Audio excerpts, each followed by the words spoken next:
Hello and welcome to the latest episode of the Book of Refugees podcast. Today I'm joined by Martin Jones, Professor of International Human Rights Law at the York Law School here at the University of York. Hi Martin, welcome to the podcast. Hello, thanks for having me. No problems, you're welcome. So in this episode I'd like to talk about asylum, immigration, whatever you tend to call it. It seems to me that every news broadcast features a piece about the small boats and how we should be turning them back, or pushback as it's known. The populist politicians and commentators are very vocal on this subject, presumably as it appeals to their voting demographic. For instance, in September last year, Reform MP Richard Tice said that the Prime Minister should have the courage to use the 1982 UN Convention of Law at Sea to pick up and take back. And then again in September last year, leader of the Reform Party, Nigel Farage, told the BBC that part of Reform's plan for migrants crossing the Channel in small boats would be to take them back to France. So, I looked up the 1982 UN Convention of Law at Sea, which I suspect most Reform supporters probably wouldn't do, and it looks like what Reform are doing is massaging maritime law to fit their agenda, and it's nothing to do with the UK's legal obligations to people arriving on our shores. So, Martin, what is the UK's legal obligation to those arriving in the UK? Well, it's a good question, and it's really interesting how, as you say, people suddenly get interested in international law, and often it's not the right field of international law. Kind of conveniently, when we talk about refugees, we don't talk about human rights law, we don't talk about even refugee law in this case, we talk about the maritime law. And I guess the short answer is that it's complicated because international law and law more generally, I guess, is complicated. We do have obligations to refugees at sea, like we would have to anyone else in terms of rescuing them. But the fundamental international text that deals with our obligations to refugees is, of course, the Convention relating to the status of refugees that we helped to negotiate back in 1951. And that requires us to offer protection to asylum seekers who are seeking to fall within its definition, and to give them a list of rights to reestablish themselves in safety in this country. And that's really the foundational document when it comes to refugee protection. It's been described as the cornerstone of the international refugee regime and how we, as a world, understand our obligations to people like refugees who are displaced. So how does that work with the often quoted, you hear people quoting, we can just send people back under the Dublin regulations. Is that not part of this law you're talking about? Well, when we were part of the European Union, we were part voluntarily, we opted in to what's called the Common European Asylum System.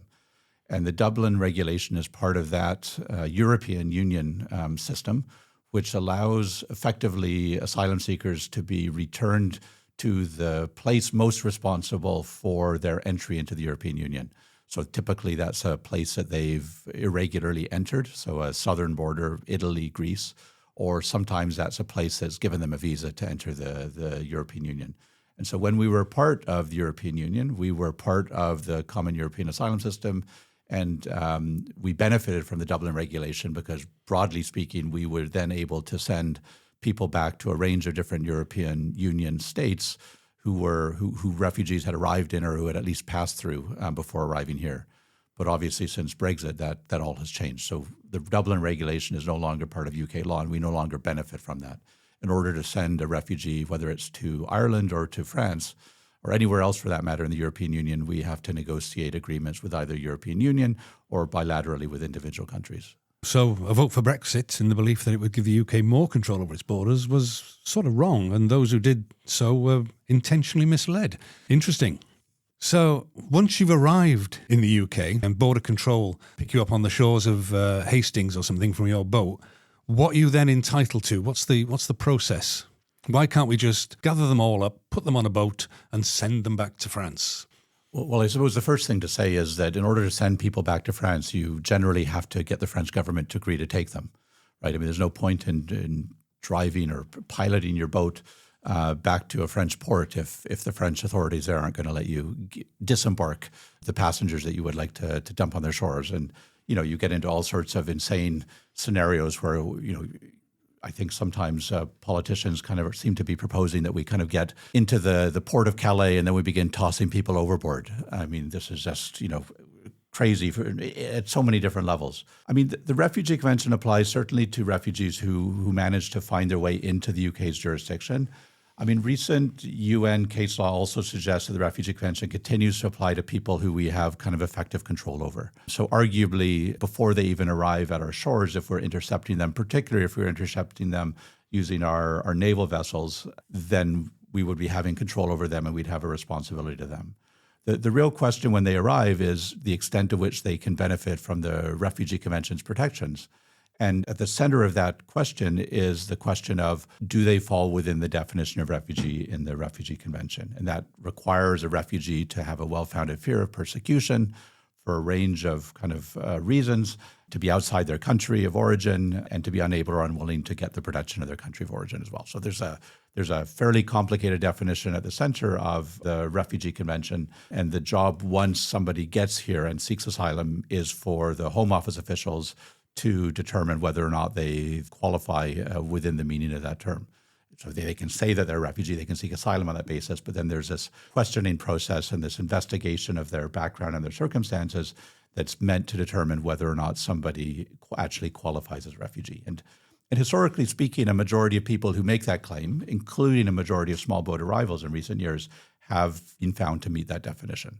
So kind of this idea that a majority of asylum seekers are people illegitimately seeking some sort of advantage, I mean, is belied by the government statistics, which suggests that in almost every year in recent history, more than half of people who make that claim, like I said, including people who arrive on small boats, are found by the suspicious government itself of meeting that definition. So it's quite a long process as well, isn't it? So it's not a sort of 10-minute interview once we arrived. Well, I mean, we had previously promised that we would do that 98% of those interviews and arrive at what we call initial decisions within 6 months. For various reasons, the previous government abandoned that pledge, and we're now looking at probably a majority of asylum seekers needing to wait between 12 and 18 months for a decision, which inevitably then leads to a growing backlog. The government is now producing more decisions than it has in the past, but the numbers of arrivals still outpace the numbers of people we're making decisions on, and so there's this growing backlog problem. And of course, it's the small boats that gets all the publicity, but that's the majority of migrants coming to the UK are not in small boats. Isn't that the case? Well, until recent years, and 2025 may end up being a little bit different, but in the last decade, for example, small boat arrivals have made up no more than half of total asylum claims.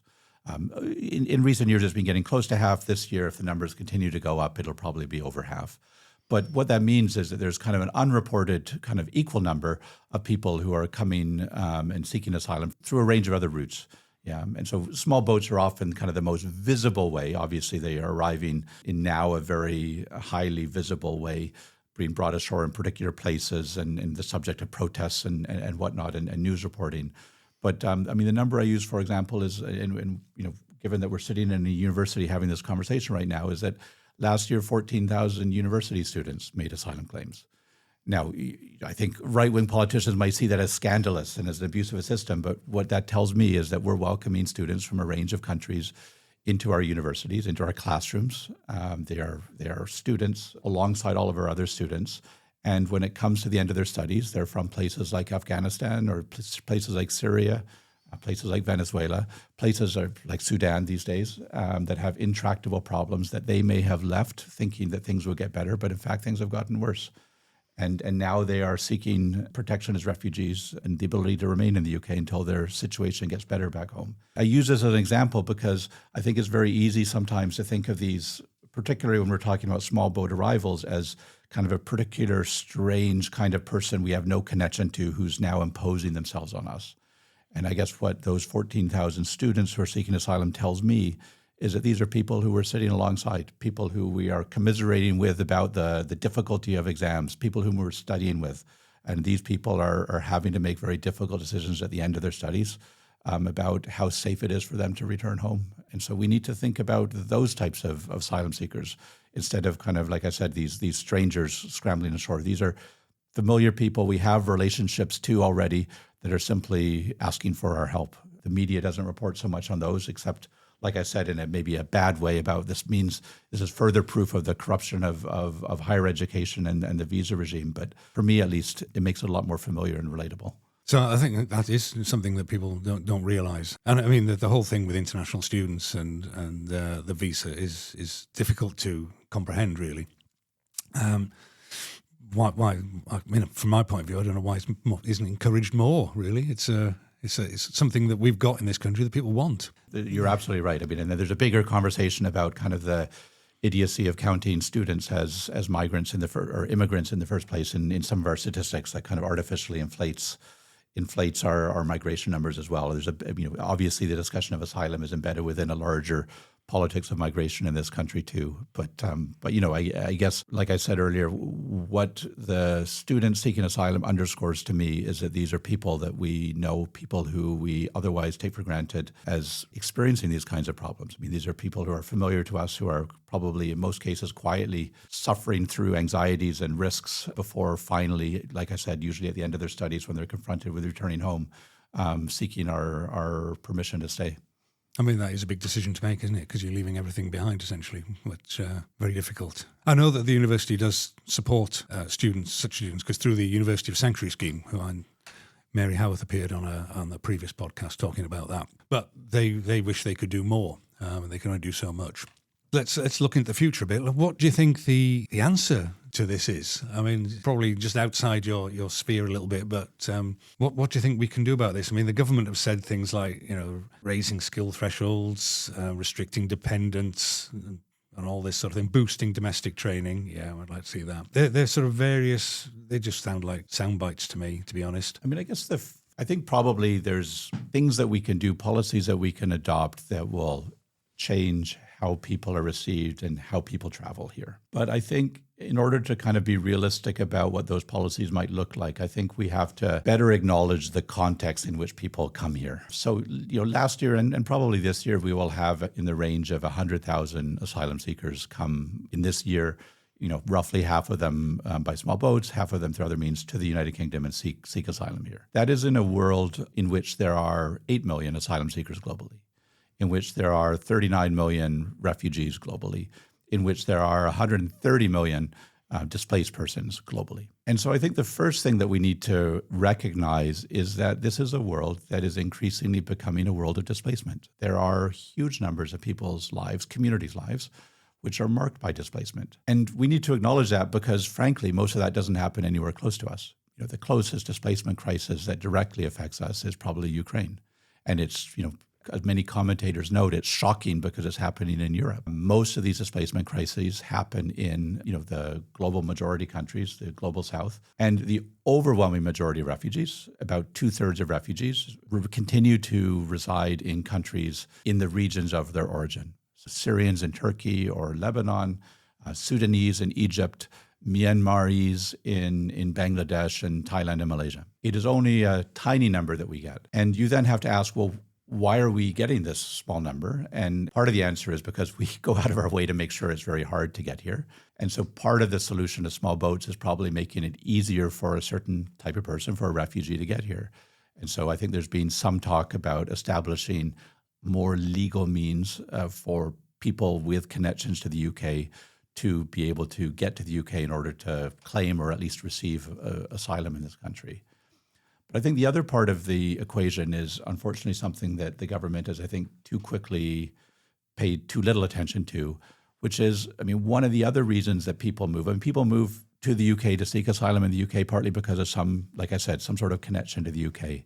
They have worked for the UK military in Afghanistan, for example, to take a famous example, or they speak the language, or they have family here. But people also move here because they're pushed here, because it is increasingly inhospitable for them to remain in the countries closer to where they began their journey. And this is where our cutting of our international development budget, I think, is particularly going to bite. The more we and other countries retreat from providing support in those countries, not just for refugees, but also for those countries themselves, the more you are going to see onward movement, what kind of UNHCR politely calls secondary movement, but which is, people trying to seek asylum. I do a lot of work in Egypt, people trying to seek asylum, for example, in a place like that, realizing that it's becoming increasingly difficult there for them. The economy is collapsing. There's increased policing of migration status.